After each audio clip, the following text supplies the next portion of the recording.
Good afternoon, everyone. Let us start exercise 5.5, and I hope you all are fine.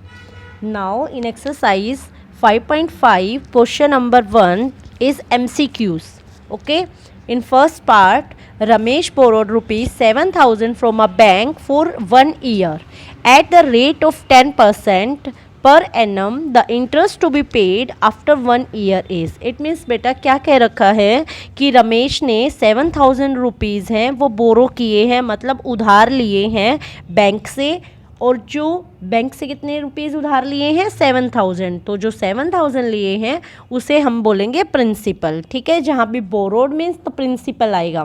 For 1 year या timing क्या है 1 year given है और rate है 10% rate पर, तो जो मनी बोरो किए हैं वो है आपका प्रिंसिपल काउंट होगा।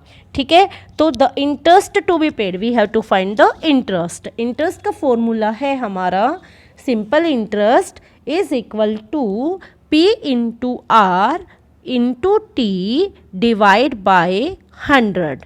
Okay, you will put the values 7,000 multiply 10 multiply 1 divide by 100, then the simple interest will come 700 rupees.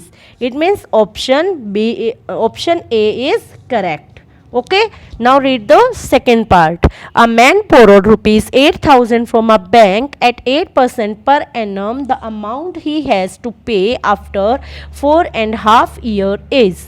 तो इट मीन्स बेटा ये भी बिल्कुल सेम क्वेश्चन है। इसमें भी एक मैन ने बोरो किए हैं 8,000 rupees, then that is counted as a principal. Okay, and the rate is given 8%. Okay, and time is given 4 into half years means 9/2 years. And in this question you will find the amount also. Okay, first of all we will find the simple interest, and simple interest is equal to P into R into T upon 100. Then put the values of 8,000 multiply 8 multiply 9/2 over 100. Okay, when you calculate this the result will come 2,880 rupees. Okay, 8,000 बोरो किए थे और and simple interest आ गया 2,880। It means जो amount है, कितना amount देना पड़ेगा, तो वो आएगा हमारा प्रिंसिपल प्लस सिंपल इंटरेस्ट। तो हम ऐड करेंगे 8,000 में 2,880, देन रिजल्ट आ जाएगा 10,880। इट मीन्स जो ऑप्शन बी है वो हमारा करेक्ट है। Okay, now move to the question number 3rd. Neha borrowed rupees 550 from her friend at 8% per annum. तो नेहा भी बोरो करती है, it means principal is 550 and from her friend, अपनी फ्रेंड से बोरो किए हैं at 8% per annum. Then rate is given 8%. She returned the amount after 6 months, means time is given 6 months. In this question time is given in months. Okay, you will convert the months into year, then divide by 12. 6/12 is equal to 1/2 years. Okay, how much did she pay? It means उसे जो हमने question number 2 में किया था amount निकालना है। It means पहले amount निकालने से पहले हम क्या निकालेंगे, सिंपल इंटरेस्ट। सिंपल इंटरेस्ट में वही सेम फॉर्मूला आएगा, हमारा फॉर्मूला हो गया। तो हम राइट करेंगे 550 multiply 8 multiply 1/2 divide by 100। Then हमारा जो सिंपल इंटरेस्ट है वो 4.5 years का नहीं, जो हमारा हाफ ईयर्स का, ओनली हाफ ईयर्स का मीन 6 months इज गिवन, तो वो हमारा आया 22 रुपीज़। और जो अमाउंट पे करनी पड़ेगी, अमाउंट क्या होता है principal plus simple interest. Then you will add 550 rupees plus 22, then result come 572. It means amount she have to pay is 572. Okay, now option C is correct. Move to the question number 2nd. Find the interest. It means in this question you will find the interest. Okay, first of all find the interest. In this question you will find the interest on rupees 500, means principal is given 500 rupees and time is for a period of 4 years. It means time is 4 year at a rate of 8%, means rate is given 8% per annum. Okay, rate is given, time is given, principal is given, then you can easily find the simple interest by this formula. Okay, then simple interest will come 160. When you put the values 500 into 4 into 8 divide by 100, then it comes 160 rupees. Then next line, find the amount to be paid at the end of the period. Now here you have to find the amount also. Amount is equal to simple interest plus principal. Okay, then 500 plus rupees 160, total rupees is 660. Okay, now move to the question number 3rd. Find the interest in the same question.